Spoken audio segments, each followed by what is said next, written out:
Association for India's Development is a volunteer movement promoting sustainable, equitable, and just development. AID supports grassroots organizations in India and initiates efforts in various interconnected spheres such as education, livelihoods, natural resources including land, water, and energy, agriculture, health, women's empowerment, as well as social justice. It was founded by Mr. Ravi Kuchimanchi, an NRI, who returned to India and developed the pedal power generator to light remote off the grid village schools and inspired the Bollywood film producer director Ashutosh Gowariker for his film Swades, a Shah Rukh Khan starrer. The volunteers from AID Boston visited our studio and shared with us their personal experiences. Coming up, AID Boston on the Foundations TV.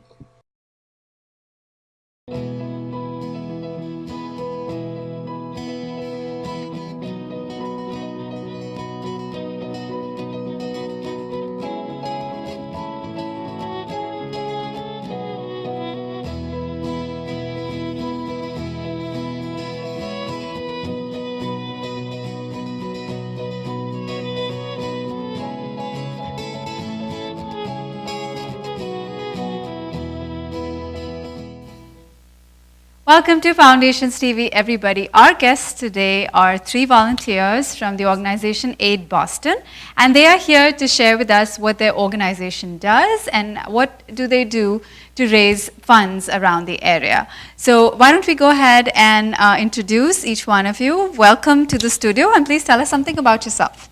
Thanks for having us here, Gauri. My name is Divakar, and I'm a volunteer with AID. Hi, my name is Kirtana, and I'm a volunteer with AID Boston. And I'm Somnath, and thanks, Gauri, for having us in your studio. Absolutely a pleasure. So why don't we start with Kirtana? Could you tell us something about the organization, maybe even starting with elaborating on the name? Absolutely. So we are from Association for India's Development, short AID. This was started in the early 90s at the University of Maryland by a bunch of graduate students who decided they wanted to make a change. And to make a change, they decided they have to do something about it. And for that, they collected a little bit of money that they had themselves and sent it back to India to support a small project. And that's when AID was born. And now we have about 37 different chapters across the US. We support projects in different states of India. And AID believes in a holistic approach because problems are not individual, they are very, very interconnected.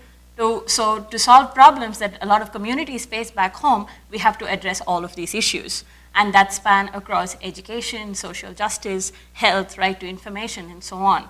And that's what AID does, and that's what AID's vision is. Wonderful, wonderful. And just, the off-camera discussion we were having about your organization and the approach that the organization takes, it seemed to me like that you address a variety of different problems and you try to come up with creative ways of finding a solution to that problem. And you partner with various organizations to go to the grassroots level and help out the different communities there in India. And that seems, while you were talking to me about that, there was a correlation that was going on in my mind. And I think from what I heard, there is a formal correlation between the movie Swades and your organization. So would you please tell us something about that? Yeah, you're right, Gauri. So the storyline of Swades is actually based on the founder of AID, Ravi Kuchimanchi. So he was one of these graduate students at the University of Maryland and who is now back in India doing this work full time. Oh, wonderful, wonderful. Yes. That is truly The story is from, if I may add, yes, please. Is from a village called Bilgaon in Maharashtra, where Ravi, along with the community, built this small micro-hydel project to light up the village, and that was the story on which Swadesh was based. Excellent, excellent. And speaking of projects, maybe I should ask Divakar about any project that you've been personally associated with and something that has affected you and what brings you close to the organization. So before being a part of AID, I was very disconnected from India as a country, and I think one project that really touched me is a project called Jan Swasthya Sayog.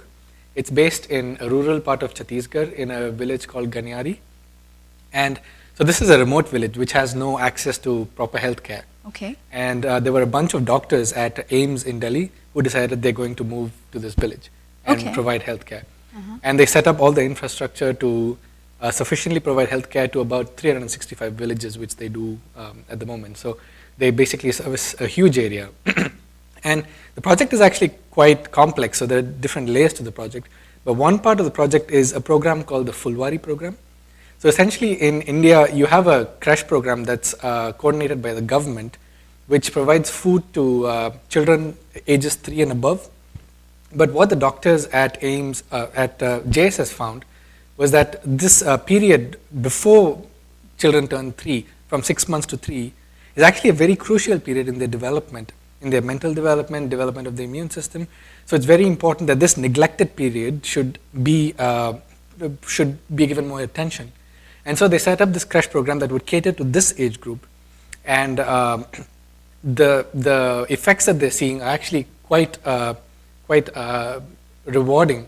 And it's led to the Indian government actually looking at this, and it might actually become policy in India soon. So a lot of the projects that we do have a community impact, and they also have a wider impact which can change policy. Wonderful. So it looks like it starts from a very small project, but then Right. it has a potential to grow to levels which can make huge impacts all over the country. Right. Is that what it is? While still being focused on the community and what the people want. Wonderful, wonderful. So, Somnaji, would you like to elaborate a little bit on how the organization collaborates with various partners in India?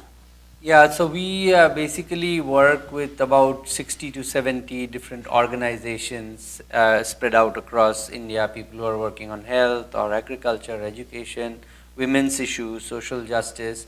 And the way we partner with these, or the way we select who to work with, are the people who are working closer to the groups which are working closer to the people themselves. So if we were looking at a community-based group in an island in Sundarbans, or where in the case of Jan Swasthya Sahayog, these doctors are working with large number of community people who are able to articulate the actual needs of the people. And also a very important thing we see is also what is the strengths of the people. It's not a problem solution mode, but problems and solutions lie close by. So the acumen to figure out those problems along with the solutions is what leads to sustainable development. And that is those are the kind of partners we work with. Okay, I love the word sustainability, because then it's not just that you go and you do something and you walk away. You leave an impact that is sustainable, self-sustainable, right? And then Right. your partner organizations continue to stay, in touch with what's going on at the ground Exactly. level. Okay. And sustainability also, oftentimes we tend to focus on financial sustainability only, but that is not the case. We also look at social sustainability. Okay. If the community can take it forward, and not just that it is generating revenue and spending money. It's beyond that. Okay, okay. So you already have an infrastructure set up, and you're always continuously expanding your partnerships, I believe, from India, right? That's correct. So people who are here, how can they become part of the organization? Or is there like a fundraising events that you conduct, or efforts that you do? How would you like people, the local people here in Massachusetts and USA, to get involved with your organization? Any one of you would like to take that up? That's fine. First of all, we have daily meetings. Weekly meetings on the weekends, and it's open, and we would love for people to walk in and be part. And there is no formality involved. One can just come and start participating in the discussions. We discuss all our projects. We discuss all our events. All decisions are made democratically and in an open fashion. So that's a great way for people to come and become part of the core group in the decision-making group, the motivating group, and all of that. And besides that, we have a lot of ways. Obviously, everyone is at a different station in their life. Some have more time, some have less time, some have more resources, some have less resources. So we try to see that everyone can participate in an equal way. And so there are many people who support us financially as donors. There are many people, let's say, young mothers, who cannot come to every meeting, but they can be part of a large support group in times of when we conduct events. So we have large concerts that we have held by Pandit Hariprasad Chaurasia, Pandit Birju Maharaj, and a lot of logistical work is needed. Many people support us. Then we have a great program called Team Aid Asha, where we partner with Asha for Education, and we train for a marathon. And in fact, today morning, all three of us ran a bit, not a full marathon, but a bit of a run. They ran 25 kilometers, I ran 7 kilometers. And a lot of people enroll in this program and raise money to support our projects. So any of these, all of these are open for the community to come and participate. Excellent, excellent. And on that note, I would like to talk a little bit about the media partnership that we have agreed upon for the upcoming event in October. So maybe Kirtana, you can elaborate a little bit about the event. I think that sounds phenomenal, and Foundations TV is absolutely proud to be part of the whole team. Yes, thanks for the partnership, Gauri, and we are extremely excited to present this concert as well. This is on October 11th. This is by a group of extremely talented and very inspirational bunch of people from India. They're part of a group called the Articulate Ability, and they are a group of visually challenged people who perform various types of dance, different classical dances, and in this case, they will be performing a lot of Bharatanatyam. So they are traveling across the US and doing this as a fundraiser for AID and to get their word out. And they are in AIDBoston for a few days. Like I said, the concert is on October 11th. It's at the Regis College at Weston, and we would really hope that you can make it. Excellent. That sounds wonderful, and I think at this point, I would like to thank all three of you for being here and telling us about the organization. It touched my heart listening to everything that you do, and I hope that more and more people can get involved in this organization. I wish you all the best. Thank you very much. Thanks for having us. And we would love the community people to come and be part of our organization. Excellent.